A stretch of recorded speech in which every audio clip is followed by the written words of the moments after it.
السلام عليكم. اليوم جيناكم بالحلقة الأولى من السلسلة الموعودة سلسلتكم اليوم فيها شرقة. هذه السلسلة راح تتضمن حلقات تاع رعب، حلقات تاع قصص واقعية، قصص مرعبة صارت الأشخاص في الواقع. ولا تكو بدون إطالة نبدأ في الفيديو.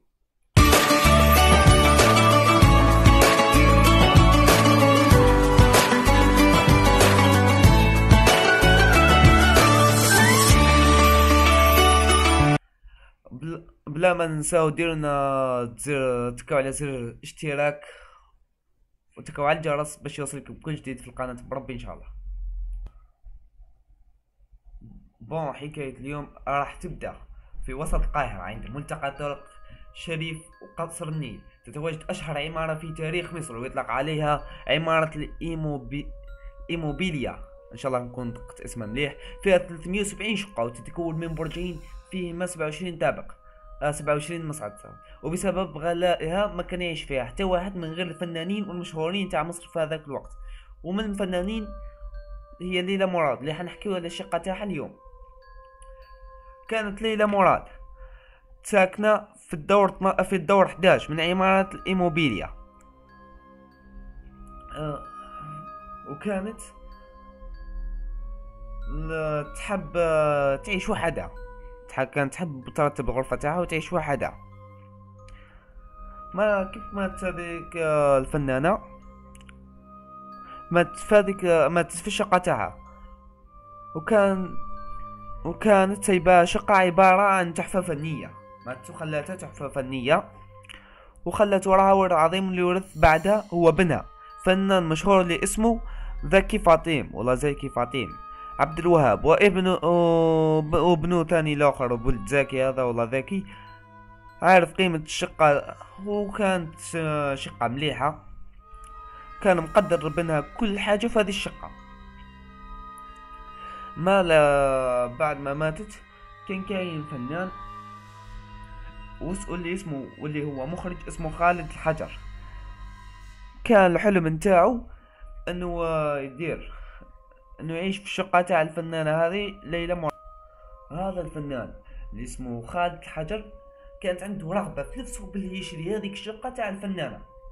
راح لبنها اللي كان صاحبه، راح ليه قال له بيع لي الشقة هذه وراح ندفع اي ثمن راك طالبه نتايا. الفنان ولا بن الفنانة ذكي ما عجبتوش الفكرة، قال كيف نبيعها الفنان خالد وهي ورث من ما وتحفة فنية وكان مقدرها بزاف. مادام خالد صاحبه ما لقاش كيف يردو، راح لي قال له نكريها لك معليش بصح مش نبيعها لك. وخالد عجبته الفكرة هذه وساير بنها ساير في الاخر. اول ما راحوا للشقة زكي فاطمة هذا كان فرحان.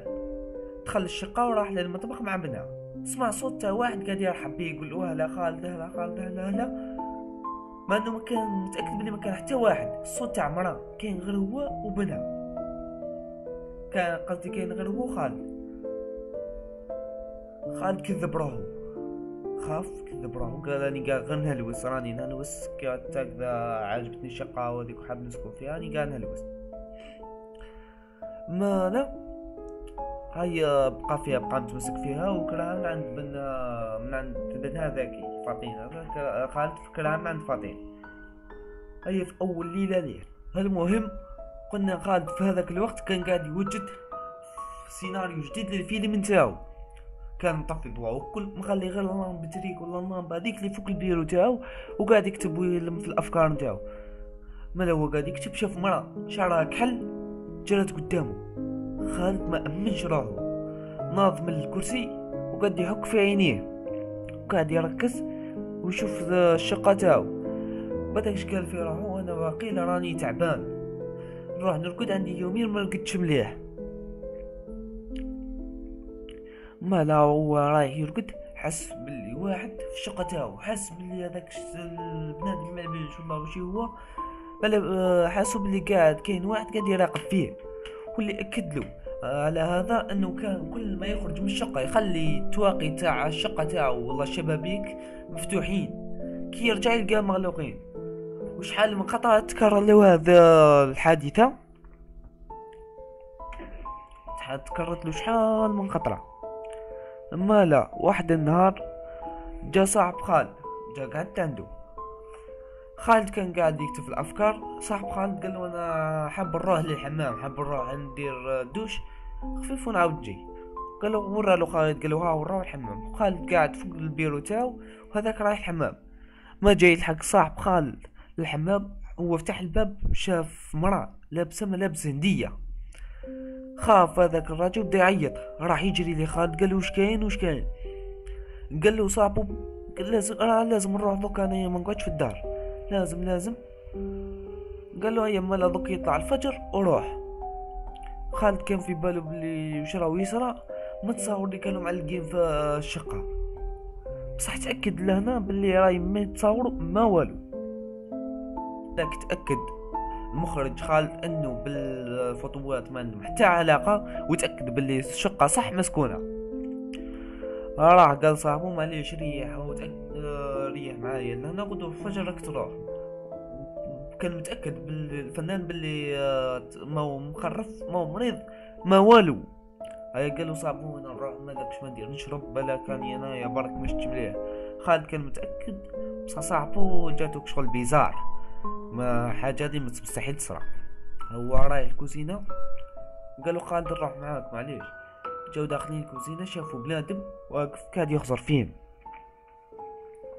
هذاك بنادم قاعد يخزر فيهم بنظرات مرعبة. في هذه اللحظة خالد وصاحبه خافوا، ولا هذا خالد خلاص كره الشراو يصرالو في هذه الشقة حوايج بزاف، بصح ما كانش حاب يستسلم للخيالات والحاجات اللي كان قاعد يشوفها، وكان حاب يوصل للحقيقة ويعرف على راه يصرى حوايج في الشقة تاعها.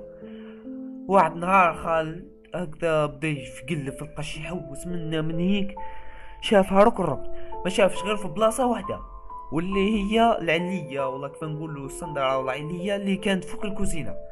كان كل ما يجي يفتحها يحس باللي واحد قاعد يسكر فيها ولا قوة خفية قاعدة تسكر فيها. مالا واحد نهار عيط صاحبه قال له نجيبو سلوم ونطلعو نفتحوها كيف هما حطوا السلوم، بدا صاحبه يطلع فيه قبل ما يديروا حتى حاجة تحرك السلم وطاح صاحبه تكسرت يدو. لهذا خلاص خالد جاتو صدمة، صاحبه بين الحياة والموت. لهنا خالد قرر انه راح يهز قشو ويخرج من هذه الشقة.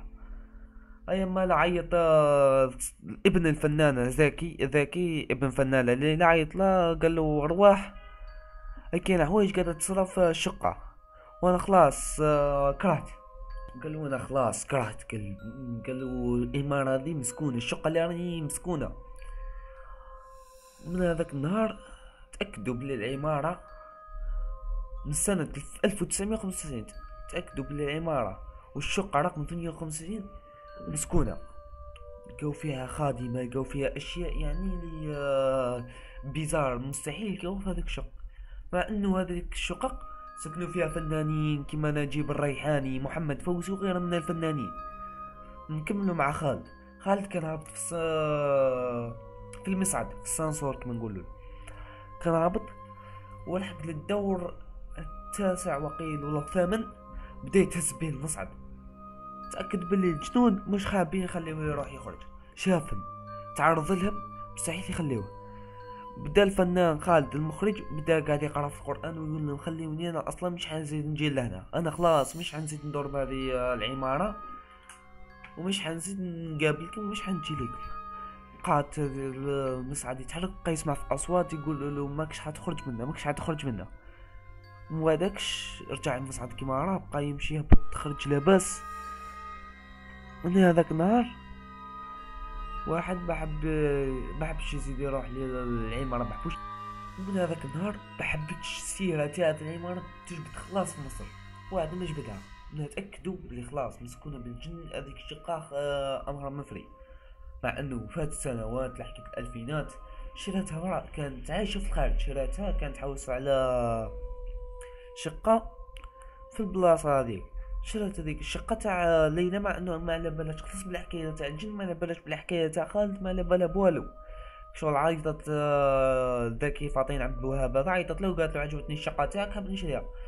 هو منها على بالو بلي مسكونه شبه حالها. واكتشفت حتى الحكايه فرحت بعد من اعلانيه مانا شاذلي صورت تقرير لاول مره عن الشقه، مع انه واحد ما عجبو الحال.